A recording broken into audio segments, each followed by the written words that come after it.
would venture that if you are finding yourself tied up mentally and in your masculine energy and thinking when you just want to be feeling, being a feeler is a personality type. I believe that we are all born with that. Whoa, right. I believe that we are all born as feelers, and we learn how to not be feelers. We learn how to be thinkers. And I'm very interested in personality typing. There's all kinds of incredibly interesting things, but I believe it's how we pattern and how we developed around our growing up and around our experiences. We moved out of our feelings into logic. If that is you, you might not even have the moment come to you, the option, how does that feel? And I suggest that you do that, because if you are a thinker and not a feeler, you are most likely not wallowing around in grief and all kinds of stuff, and yay. However, you're also likely not reaching the fullness of your ecstasy and bliss. So my suggestion is that you ask yourself, how do I feel all the time? And just go inside and then try not to put words to it. Just go, oh, deep in my belly. Open your mouth, breathe out. Just experiment with this. In one day, you will learn more about yourself and your relationship with the world and what you want than months and months of therapy or coaching. And then when you start from this place, everything that is confusing and not going the way you want will shift. All right, so I hope that was a good a forerunner idea. So do that. These are tools. Just do it. Get outside. If you feel brutal outside, come inside. Go sit in a closet. Change your environment.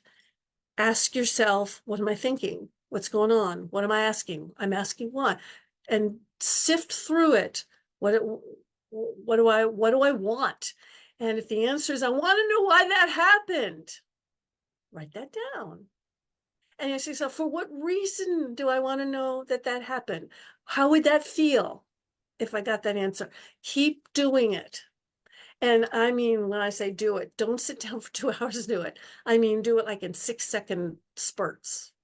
When you find yourself in your head, just plant the question, what do I want? And if you keep asking it in your brain, just go touch a tree, touch a piece of furniture, use touch objects, get with the real world, get sensual, get sensitive, get sensory, okay? That will take you out of your brain. Make sense? Talk to your own hands. Sensory will help you, whatever it is. Look at the bugs in the grass, anything like that. Whenever you get your whole body involved, it will shift. All right, so then what do I want? And all of a sudden you realize I'm here because I want this. You're out here, and please go ahead and in the comments and in the chat, say right now, what is it I want? Why am I here? For what reason am I here? What is it I want? And I'm hoping that is helpful. Did that answer the question? I love that. I really, really, really love what you shared here. And the whole going from, oh, this whole results oriented, what's the right question? What's the exact formula for making sure that you have the right question so you don't look stupid? But like all of that falls into that process. I want to know how to ask the right question so that I don't feel bad. That's the reason, and then you gave us this. I don't know how many of you caught this, but honestly, Rory's using all of these foundational tools that are all part of Siren School. So like, I'm like, oh, that's the catching. Oh, that's the tracking. We're going deep into the siren depths of your soul and really asking yourself, like, this is part of the whole inner relationship dynamic as well. That part of you, like when you ask yourself, what is it that I'm feeling? You are also setting a message to yourself to hear that what you feel is important, and we're going way beyond just feeling good or feeling bad. We're going into the more of it. And the constantly asking yourself questions is a whole courtship ritual, and getting yourself more and more available to receive love from a man, from the world, from from the man who's building your house, or the man who's fixing your kitchen, or the woman who's doing these things, where business truly can become a sanctuary of like where we're dream building and creating things that really matter. I love that. I love that. I have come to believe that romance and business and work are so intertwined in terms of the way we approach them.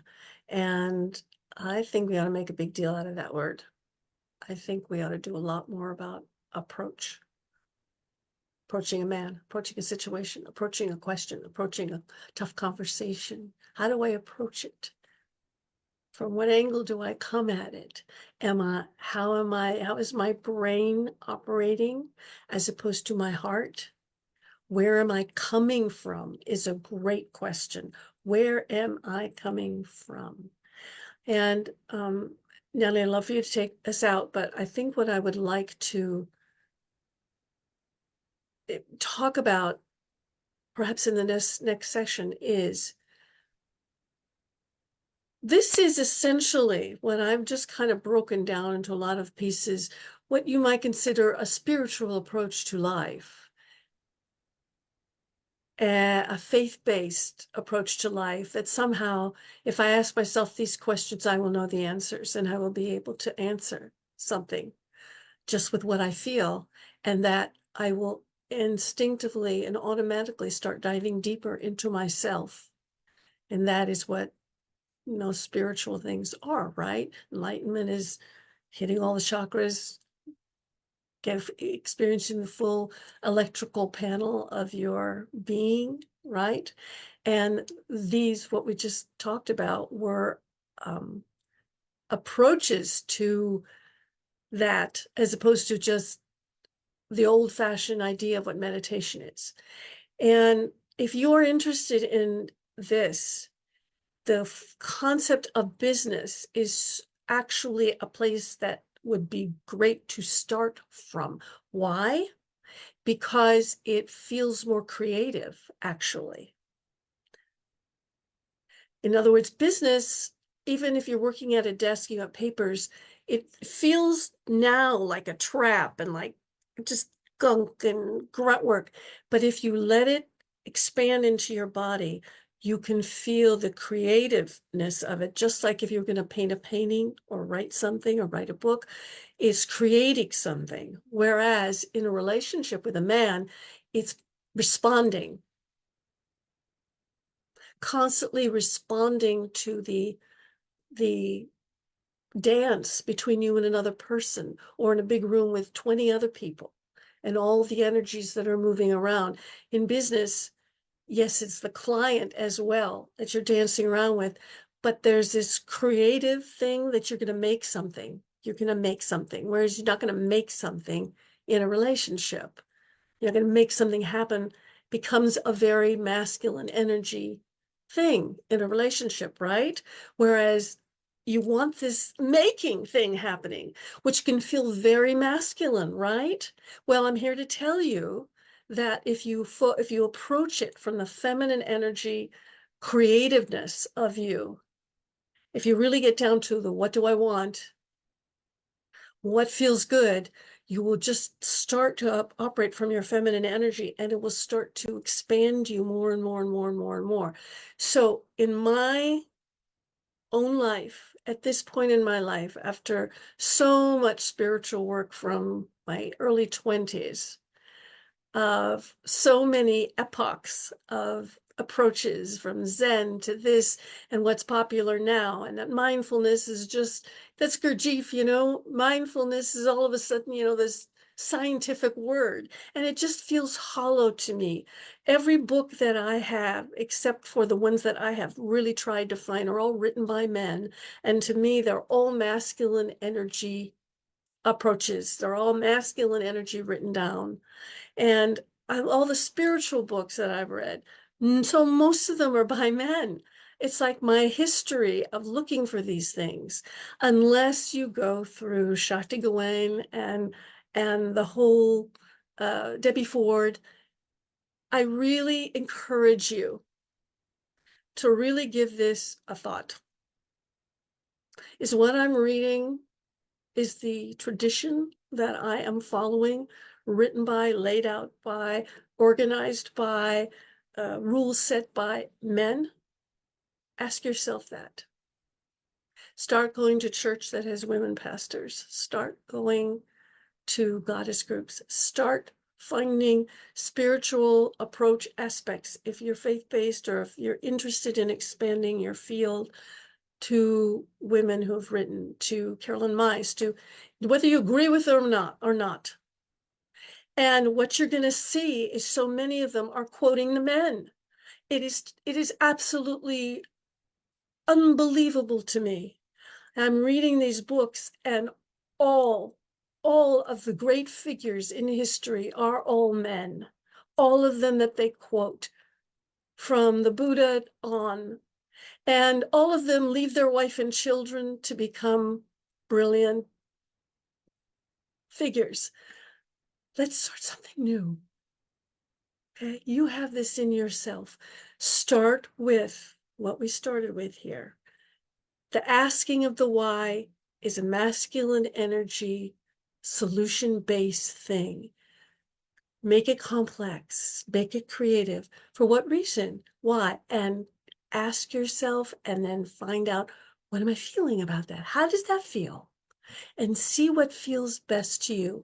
And my message to you is, I'll tell you what feels best to me, is empty, completely empty of thought, is to look at things and sit on the floor and stop time and sink down. And what I've noticed more than anything is we don't make time for that. There is no time for that. So maybe in the next one, we'll talk about how to make time to find yourself. It's about finding yourself and the different avenues that might be more helpful to you than others. And I don't see too many comments, so I hope I'm reaching you. Yes, there is a question. There's a question here about dropping into your feelings and the reactivity and making a choice. And actually, I'll read the comment here.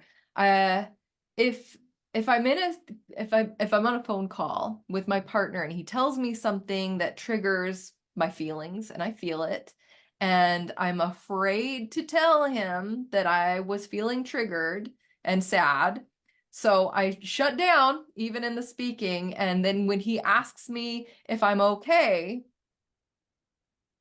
how would I react? How would I approach that? Do you have That is brilliant. And I think that we've entered into a whole new section here. yeah. Okay, everybody want to get the big clue here? All right. All this takes is a little bit of practice. You're developing a new vocabulary.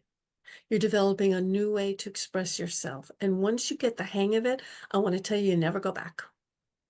Once you get the hang of it, it becomes automatic